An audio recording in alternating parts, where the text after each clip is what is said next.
Salut à tous, et petite nouvelle vidéo dans cette journée pleine de brouillard et de brume.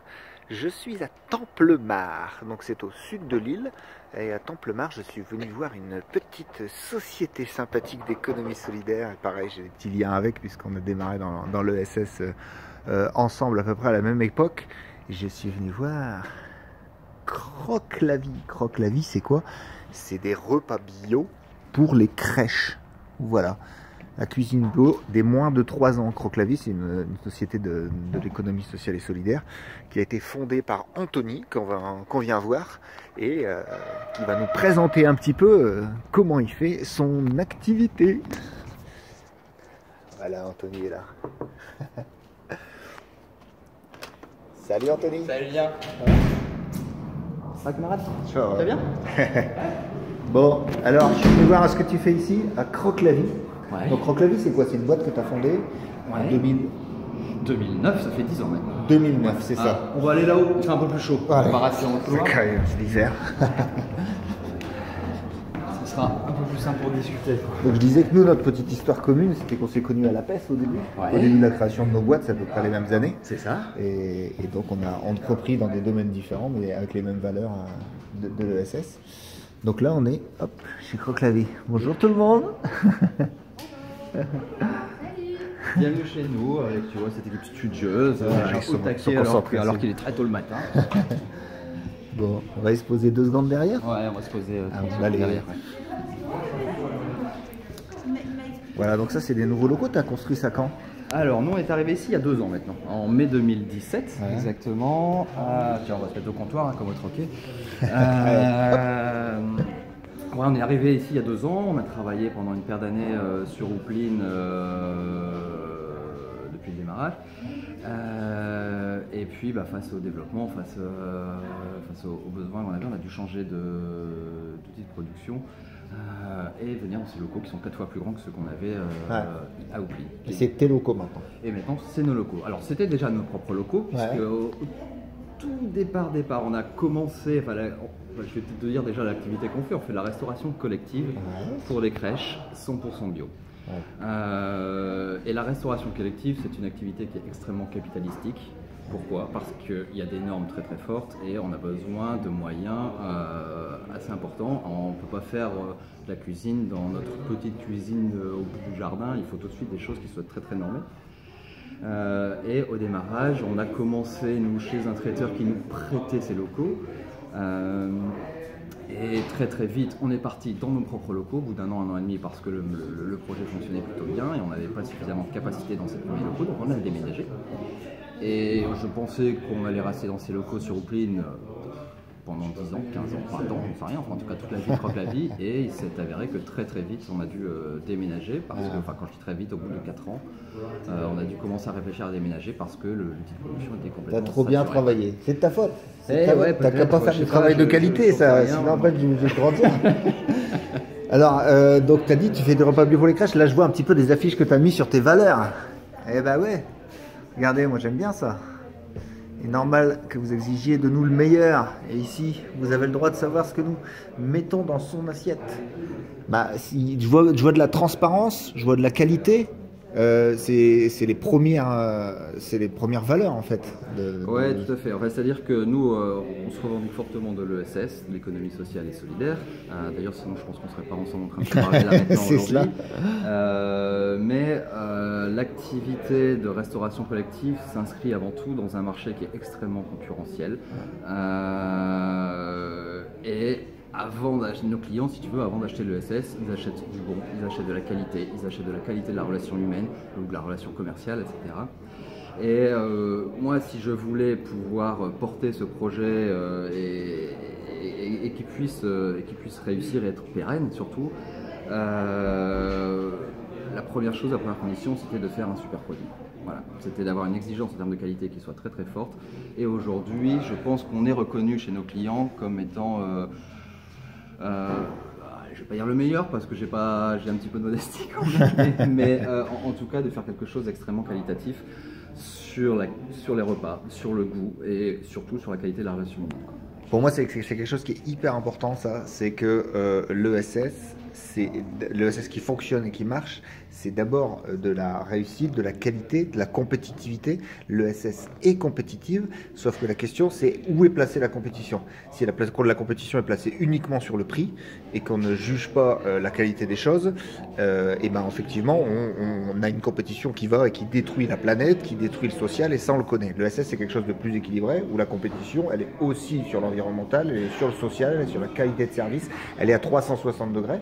Et ce qui fait que on gagne sur des marchés, on gagne sur des clients par rapport aux autres parce qu'on est compétitif. Mais pas que sur l'argent, ce que demandent beaucoup de gens en disant je veux le moins cher, on le voit beaucoup maintenant dans l'alimentaire. Ouais, je te rejoins complètement sur ce point de vue-là. Et ce qui est particulièrement vrai dans notre marché et qui est très très très compétitif, la restauration collective c'est un métier de centimier, on se bat sur les moindres centimes. Ouais. Mais c'est pas pour autant justement que nous on a voulu dans ce contexte de tarifs assez bas, en tout cas qu'on peut retrouver en restauration collective, nous le répercuter nous sur nos fournisseurs derrière. C'est-à-dire que on a évidemment envie d'être compétitif par rapport à nos concurrents sur le prix, parce que de toute façon sinon on n'aurait pas eu de marché, on n'aurait pas eu de clients. Derrière, toute la performance revient à savoir avoir un bon modèle économique, être performant sur notre modèle économique pour ne pas répercuter ce tarif bas sur nos producteurs. Bon, je pense qu'on a envie de faire quelque chose ici, puisqu'on est dans une production alimentaire, on a envie d'aller dans la cuisine. Ouais, parce que, alors, qu'est-ce qu'elle est de spécial de cette cuisine? Je crois que c'est la plus quelque chose. C'est la plus, ouais. C'est la plus quoi cette cuisine? Si tu veux, aujourd'hui en restauration collective, on commence à parler de bio. Enfin, ça fait très longtemps qu'on parle de bio, mais par contre, on n'en voit pas beaucoup du bio.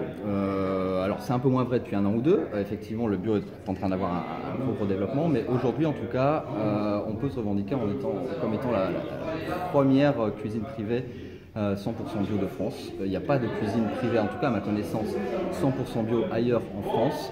En public, on en trouve dans certaines collectivités territoriales qui font que du bio. Par contre, dans le privé, on ne trouve pas du tout. Donc nous, aujourd'hui, on cuisine 3000 repas qu'on dessert sur tout le Nord et le Pas-de-Calais.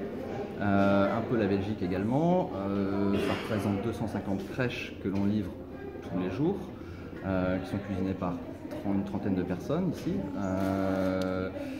Et ces 3000 repas, effectivement, ça en fait la cuisine centrale privée la plus importante de France aujourd'hui. C'est classe. Et derrière ça, évidemment, ça ne se fait pas uniquement de faire du bio, c'est-à-dire que ce qui est important pour moi dans la façon de faire de l'entrepreneuriat, un de mes credos est l'entreprendre sans prendre, c'est-à-dire comment je peux faire de l'entrepreneuriat, ou en tout cas une activité économique, en prenant le moins à la planète et aux hommes. Et derrière, on se pose la question en permanence de comment je produis, aussi bien avec les hommes ou aussi bien sur tout ce cas. Et je vais te montrer très concrètement les exemples ici sur ce bâtiment, sur les innovations qu'on a pu faire en matière environnementale. Ouais, cool. Je voulais faire une petite digression sur le bio. Pour rappel, le bio, c'est de la nourriture. Pour moi, c'est vraiment de la nourriture tout simplement. C'est pas quelque chose de spécial le bio. C'est juste des pommes qui poussent sur des arbres, c'est des légumes qui poussent, etc. La différence, elle n'est pas là. La différence, c'est que une autre forme d'agriculture a ajouté des produits chimiques depuis pour de la performance économique, pour plein de choses. Et on a rajouté. Donc en fait, le bio n'a rien de spécifique. C'est le bio, c'est de la nourriture tout simplement. Et en fait, c'est la spécificité, c'est tout le reste qui n'est pas bio en réalité. Ouais, c'est eux qui ont des produits chimiques en plus. Exactement, comme on le dit souvent, c'est pas sur le bio qu'on devrait écrire bio, c'est sur le reste qu'on devrait écrire merde, quoi. C'est ça. Excusez-moi pour des sons, mais non, le bio, c'est. On a parfois tendance à confondre le bio avec un label de qualité. Le bio, ce n'est pas un label de qualité. Le bio, c'est une façon de produire. C'est un modèle agricole, le bio. C'est-à-dire, tout simplement, c'est qu'on ne met pas de produits issus du pétrole ou de la chimie de synthèse, donc du pétrole, dans les terres et qu'on laisse les terres vivantes. C'est ça qui est le plus important, c'est que les terres restent vivantes.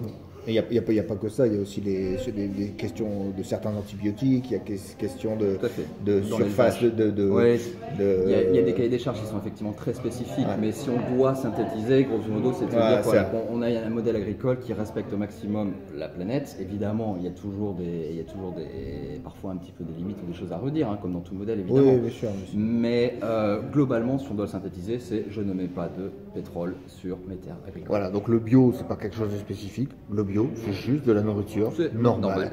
Voilà, c'est de la nourriture normale. Ça dit juste ça, parce qu'on est allé trop loin dans la chimie. Ce qui fait que maintenant, le normal, on est obligé de spécifier et de dire bah ça, celui-là, il est normal. Voilà. Et effectivement, dans cette période où on parle beaucoup de bio dans les médias, où c'est un sujet sur lequel on est de plus en plus sensibilisé et où on voit qu'on a une explosion de la demande de la part des Français d'avoir recours à des produits bio pour leur alimentation, on a évidemment un très gros appétit de la part de l'industrie agroalimentaire qui peuvent questionner en ce moment sur justement le chemin et l'orientation que peut prendre l'agriculture biologique. En tout cas, chez Croque la Vie, le bio, c'est tout sauf du marketing. Le bio, on va le faire en cohérence avec les valeurs initiales de l'agriculture biologique, c'est-à-dire qu'on va prioriser des aliments de saison. On va prioriser l'approvisionnement local, c'est-à-dire que tout ce qui est produit en local, on le prendra en local et on ne regardera pas le prix. C'est-à-dire que le critère de choix premier dans nos approvisionnements, ce sera le local avant de regarder le prix. On pourrait trouver des courgettes bio espagnoles qui seraient moins chères que les courgettes bio en local. Parfois, on va malgré tout les prendre en local. C'est-à-dire que je ne suis pas obsédé par la rentabilité de l'exploitation, non, et c'est en ce sens d'ailleurs, c'est un des exemples qui montre qu'on fait partie de l'économie sociale et solidaire, c'est que le critère prix n'est pas le premier critère que l'on regarde quand on va devoir choisir des fournisseurs. Donc voilà, je reviens sur ces valeurs initiales de l'agriculture biologique, ces valeurs, enfin en tout cas le fait qu'on soit en cohérence avec ces valeurs initiales de l'agriculture biologique, approvisionnement le plus local possible, de saison, on va regarder les questions de juste rémunération des producteurs, on ne va pas répercuter nous un certain nombre d'exigences de la part de nos clients, et encore on en a peu, mais sur le fait de baisser nos prix sur nos propres producteurs, parce que aujourd'hui un des vrais problèmes dans le monde agricole, c'est effectivement cette problématique de juste rémunération. Ouais, c'est clair. Donc des choix forts d'entrepreneurs. C'est un entrepreneur qui entreprend, comme tous les entrepreneurs, mais qui a des choix forts sur les valeurs et qui donne ces résultats-là.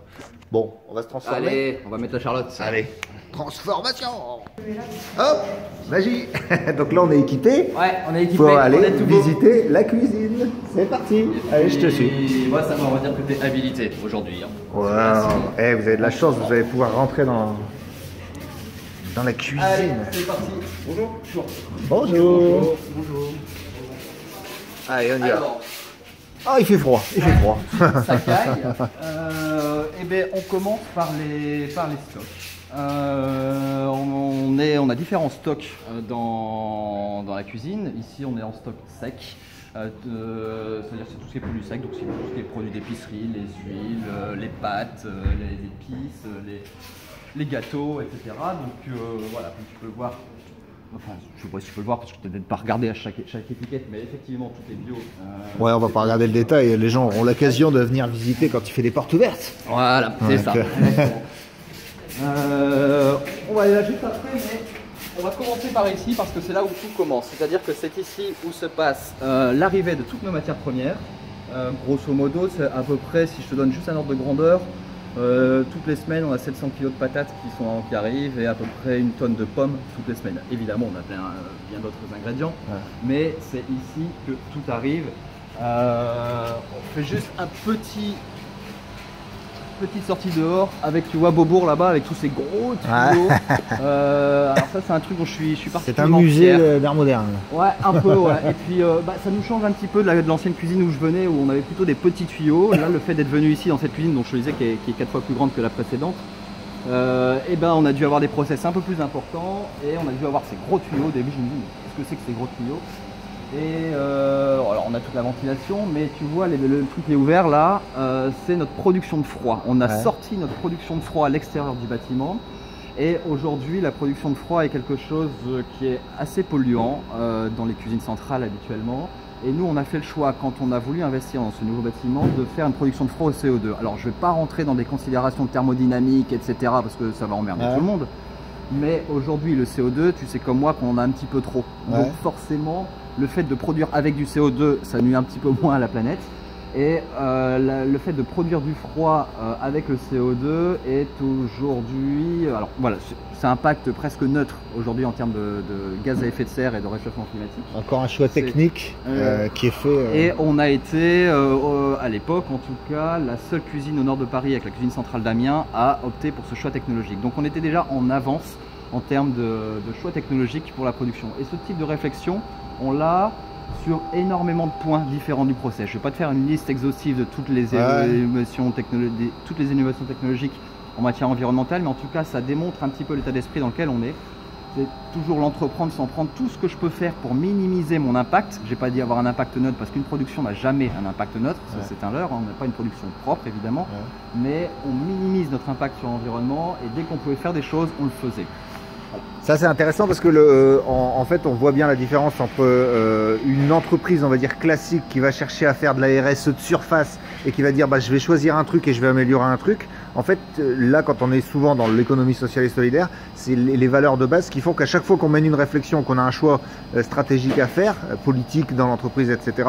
Et ben il y a cette valeur qui est là et qui fait qu'on a des petits choix. Donc effectivement quand on fait la somme dans les entreprises de l'ESS de trucs techniques, et ben on se rend compte que ah bah là ils ont choisi un truc mieux, là ils ont choisi un truc mieux. Alors des fois on fait des compromis, bien évidemment, parce qu'on ne peut pas tout faire parfaitement, mais bout à bout ça fait ça. Ce qui fait que en fait tous les fondements de la structure gardent avec ces valeurs qui restent, parce que ça a été créé d'office avec tes valeurs. Exactement. Voilà. Exactement. Voilà, bon. Donc là, indépendamment du pins, parce que là tu vois, tu es dans les coulisses, tu es à l'arrière et on est dans la zone pas forcément la plus sexy à montrer, mais tu peux voir voilà, cette production. Ouais, mais c'est là que ça se passe. C'est là que ça se passe. Sur cette production de froid, on a mis aussi un récupérateur de chaleur pour reprendre toutes les calories, parce que voilà, produire du froid, ça produit du chaud, et nous on récupère cette chaleur pour préchauffer notre eau chaude. Ah, ok. Là, l'espèce de silo que tu vois, c'est notre silo à granules bois pour la chaudière, pour tout le chauffage. Donc on est chauffé avec de la granule bois ici. Et puis l'autre côté encore moins sexy, encore plus dégueulasse, c'est les déchets. Et là, je pense que tu vas peut-être être au courant, mais depuis peu, on va travailler avec une boîte que tu connais peu, qui s'appelle Geco. Ça me dit quelque chose, je connais pas. Les déchets alimentaires. J'ai vu qu'ils travaillent de plus en plus avec la restauration collective. Donc on s'est dit, mais merde, pourquoi pas avec nous? D'autant qu'aujourd'hui, c'est l'entreprise la plus performante en termes d'attente qu'on ait pu trouver, nous, en matière de production des déchets, parce que c'est les seuls à pouvoir remplir les exigences réglementaires auxquelles on est soumis aujourd'hui en matière de déchets. Merci Anthony. Voilà. Voilà, c'est pas que je veux te servir la soupe, c'est pas ça, mais on est devant les déchets, j'en parle. C'est ce qu'on a dit tout à l'heure, c'est qu'en fait, quand on veut réussir dans l'économie sociale et solidaire, c'est pas par l'économie sociale et solidaire qu'on réussit, c'est par la qualité, c'est par le professionnalisme, et voilà. On va avancer dans la cuisine. Ouais. Donc là, on va parcourir, alors rapidement, sinon je vais vous faire une vidéo de 2 heures, là. Mais on va parcourir le process. Donc là, on a l'alimentaire qui arrive. Ouais, là on a l'alimentaire qui arrive avec un premier stock, qui est le stock de tout ce qui est produit terreux, avec là, bah, tu vois toutes les pommes, les patates, etc. Donc là, tu vois les pommes, je sais pas, on va regarder d'ailleurs, mais... Ouais, là, donc ça, c'est des pommes qui cette semaine viennent de Picardie, quoi. Quoi. Donc nous, on travaille beaucoup avec Nora Bio. Pommes Picard. Ah oui, Nora Bio, très acteur majeur du bio en région. Je vais pas te faire visiter toute la cuisine, mais là, c'est la légumerie où on vient désinfecter, éplucher nos légumes. Nous, évidemment, enfin évidemment non, c'est pas évidemment, mais on désinfecte au vinaigre blanc chez nous et non pas au chlore comme ce qui est pratiqué habituellement dans la restauration collective. Encore une fois, des petits bouts de valeur qui sont choisis. Là, c'est les différents stocks. Ici, ce sont des fruits et légumes. Là, ce sont des. Là, c'est tout ce qui est. Derrière, on a le congélateur, mais là, c'est tout ce qui est beurre, œuf, fromage. On travaille. Ah, il fait encore plus froid que dehors. Ah ouais, c'est pas froid. Là, c'est du yaourt qui vient de Saint-Paul sur Ternoise avec une agricultrice qui nous fait un produit qui est juste délicieux. C'est un super yaourt. On travaille. Alors, c'est pas le moins cher, loin de là, mais par contre, c'est un des meilleurs yaourts que j'ai jamais goûté. Et de deux, on est avec une agricultrice locale. On est encore dans cette notion de juste rémunération du producteur parce que là, on a fait le choix de payer le juste prix. C'est une productrice avec qui on a négocié, en tout cas à l'époque, les prix à la hausse par rapport au premier prix. Donc voilà, on n'est pas dans ce schéma classique. Je suis dans une négociation à tirer les prix vers le bas. Allez, viens, on rentre. Là où tout se passe, en zone cuisson. Dans le cœur de la machine qui nourrit nos gamins. Enfin, ceux qui ont la chance d'avoir une... qui ont la chance d'avoir une cuisine. Et voilà le théâtre des opérations. Alors il y a différentes zones, hein, je ne vais pas rentrer dans le détail, mais différentes zones de production parce que tout était très sectorisé pour les questions d'hygiène alimentaire. Et ici on est en zone cuisson. C'est-à-dire que là, tous les légumes qui ont été préparés en légumerie sont stockés. Oh, ça caille aussi. Ouais. Ça sent bon là-dedans. Ça sent les légumes.